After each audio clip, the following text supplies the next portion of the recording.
Hello friends, welcome to my YouTube channel Positive Thinker. Today we will discuss network analysis. In this we discuss superposition theorem. ठीक है. First of all we discuss what is the superposition theorem. सबसे पहले इसे समझने के लिए हम एक एग्जांपल लेते हैं. मान लीजिए ये एक बॉक्स है. बॉक्स पे 3% इस पे फोर्स लगा रहे, ठीक है. जो इस पे जो एनर्जी लगा रहे हैं वो ई, इस पे तो एनर्जी ई लग रही है, लेकिन ये जो लगा रहे हैं E1 plus E2 plus E3 होगा. टोटल जो एनर्जी लग रही है वो इसके इक्वल होगा. इसको हम इस तरह भी लिख सकते हैं, मतलब एक एक करके भी इसको ऐसे टुकड़ों में बांट सकते हैं कि पहले इसको E1 लगा रहा है, यहाँ पे ये E2 लगा रहा है, ठीक है, और ये E3 लगा रहा है. ये टुकड़ों में लिख दिया मैंने. लग तो तीनों एक साथ लिखेंगे तो लग तो एनर्जी ई रही है, लेकिन हमने अलग अलग लिख दिया. ये हमारी सुपरपोजिशन थ्योरम है. The algebraic sum of the voltage and current to any network is equals to the algebraic sum of V1, V2, V3, where V1 is equals to जो वोल्टेज है वो हमारा किसी एक पर्टिकुलर एलिमेंट्स के द्वारा निकाला गया वोल्टेज होगा. जो V2 है दूसरे एलिमेंट्स के द्वारा निकाला गया वोल्टेज होगा. V3 है जो हमारा तीसरा एलिमेंट है उसके द्वारा निकाला गया जो वोल्टेज है वो होगा. ऐसे ही करंट है, करंट भी I1 plus I2 plus I3, where I1 I2 I3 equal to जो करंट है वो R के अक्रॉस एक एलिमेंट कोई भी वोल्टेज हो या करंट उसके द्वारा निकाला गया करंट I1 होगा. ऐसे ही I2 ऐसे ही I3, ठीक है. ये हमारा सुपरपोजिशन थ्योरम का एग्जाम्पल था. अब हम समझते हैं उसे एक सर्किट द्वारा कि सर्किट आ जाता है तो हम सुपरपोजिशन थ्योरम कैसे लगाएंगे उस पे. उसके लिए सबसे पहले एक अजम्पशन लिख देता हूं मैं. अजम्पशन क्या है कि ये ओनली लीनियर सर्किट, लीनियर और बाइलेटरल सर्किट पे ही यूज होगी, ठीक है.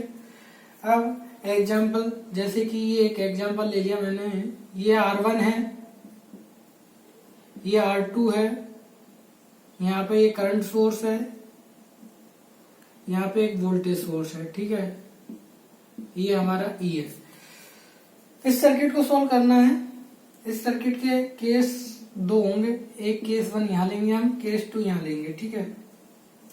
केस 1 सबसे पहले लेते हैं. हमें बेसिकली करना क्या है, इसके अंदर जो करंट फ्लो हो रहा है I वो फाइंड करना है. जो ये I होगा उसमें कुछ हिस्सा इस E का होगा और कुछ हिस्सा इस I का होगा. तो E के द्वारा जो करंट आ रहा है इसमें उसे हम I1 मान लेते हैं और इसके द्वारा जो करंट जा रहा है इसे I2 मान लेते हैं. चूंकि इन दोनों की डायरेक्शन सेम है तो हम यहाँ पे I1 प्लस I2 लिख देंगे जो हमारा I के इक्वल होगा. यदि इन दोनों की डायरेक्शन उल्टी होती तो इसकी जगह माइनस भी आ जाता है, क्योंकि ये हम एल्जेब्रिक सम लेते हैं इसका, ठीक है. अब बात करते हैं आगे. जब हम इसका यूज करेंगे, सुपरपोजिशन थ्योरम की बात कर रहे हैं, जब इसका यूज करेंगे तो हम इसको इग्नोर कर देंगे, ठीक है. और जब हम इससे I2 निकालेंगे तो इसको इग्नोर कर देंगे. अब इग्नोर कैसे करना है वो हम केस के थ्रू समझते हैं कि केस कैसे कैसे इग्नोर करना है, ठीक है. सबसे पहले हम इसे इग्नोर करते हैं और जब इन दोनों को इग्नोर कर देंगे तो हमें I1 और I2 मिलेगा, उसका एडिशन कर देंगे तो हमें टोटल I मिल जाएगा. यही हमारी सुपरपोजिशन थ्योरम है. अब हम इसको इग्नोर करके सबसे पहले I1 निकालते हैं. देखिए कैसे.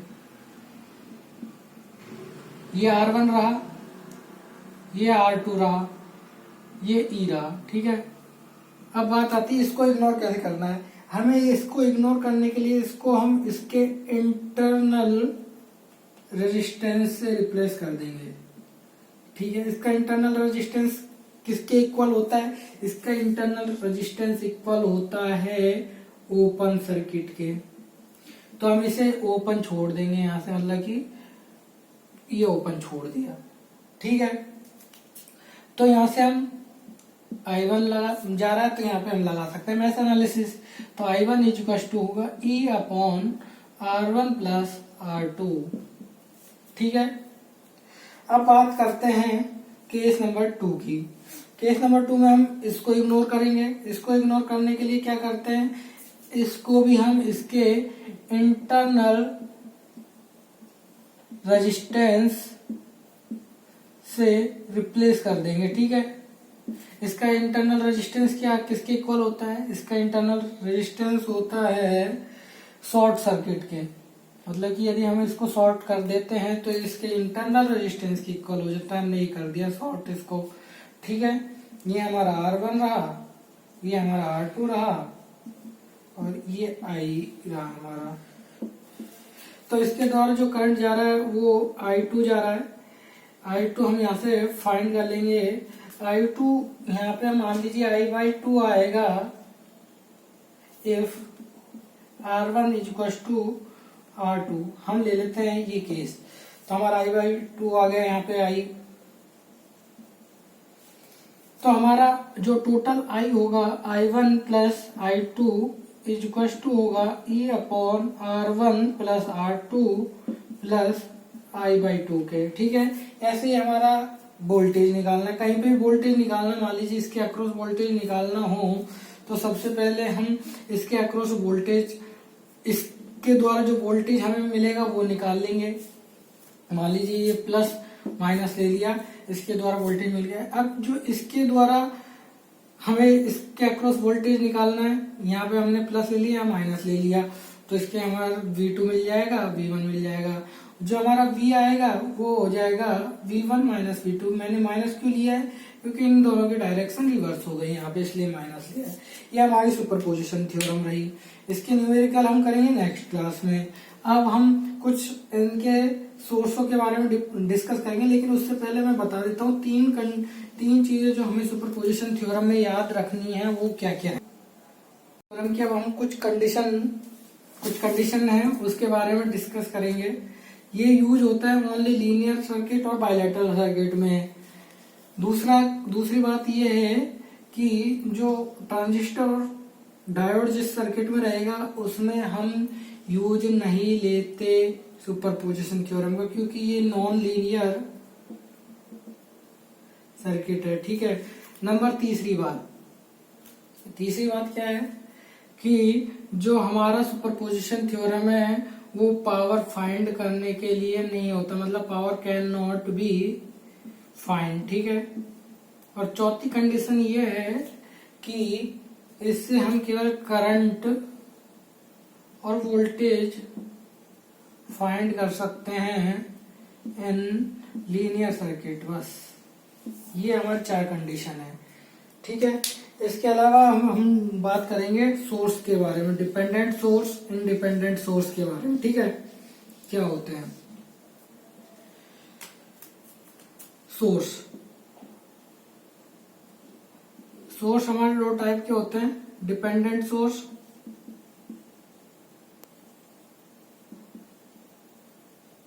और इंडिपेंडेंट सोर्स। ये तो हमारे 2 टाइप के ही होते हैं, वोल्टेज सोर्स और करंट सोर्स, ठीक है। और जो डिपेंडेंट सोर्स होते हैं वो हमारे 4 टाइप के होते हैं, voltage controlled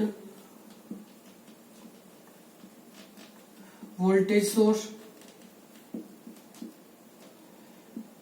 voltage controlled current source, current controlled current source और करंट कंट्रोल्ड वोल्टेज सोर्स, ठीक है। जो हमारा ये होता है VCVS, ये हमारा voltage control voltage source dependent रहता है voltage across in any element in the circuit. जो वोल्टेज सोर्स होता है वोल्टेज कंट्रोल्ड करंट सोर्स, जो हमारा करंट सोर्स होता है इसमें वो वोल्टेज के डिपेंडेंट होता है across any element in the circuit. जो हमारा करंट कंट्रोल करंट सोर्स होता है, ये करंट सोर्स हमारा करंट के ऊपर डिपेंड करेगा in the circuit any element flowing current, मतलब कि जो करंट फ्लो हो रहा है सर्किट में उसके ऊपर डिपेंड करेगा। जो voltage control current control voltage source है, ये वोल्टेज डिपेंड करेगा flowing in the current in the circuit in any elements, वो हमारा रिलेशन सर्किट में दिया रहेगा। ठीक है, ये हमारे 4 टाइप के सोर्स हैं। ठीक है, इसके अलावा मैं बात करूंगा आइडियल सोर्स और प्रैक्टिकल सोर्स के बारे में। ठीक है, आइडियल सोर्स और प्रैक्टिकल सोर्स।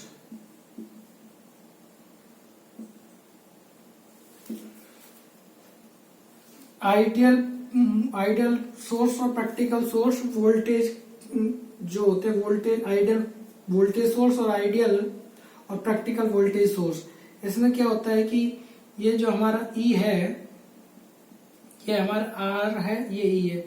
ये R हमारा इंटरनल